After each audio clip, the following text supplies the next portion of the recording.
video bia mà này mà khen đấy tao một cái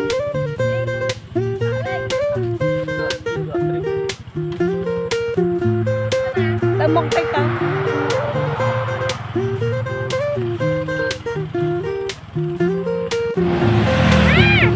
tiền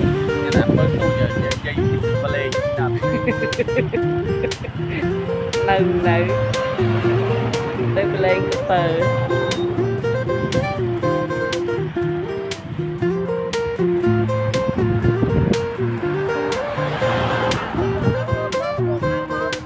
nè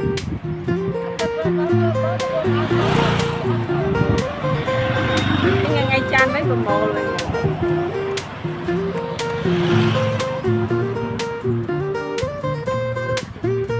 ba chanh tơ môn à ba chanh tơ môn tôi chụp chăng chụp lại đam chơi nó thì chạm tích cú tích rất chậm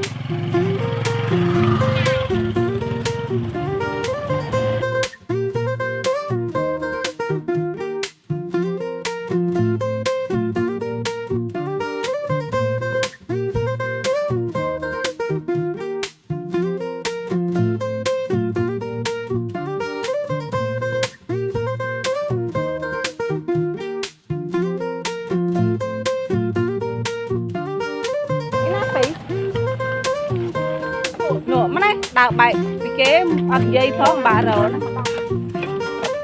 mất cái nào ta đưa ta lên ta một tạm tình ai đó tiền ta rồi ta nhâm ấy nông mẹ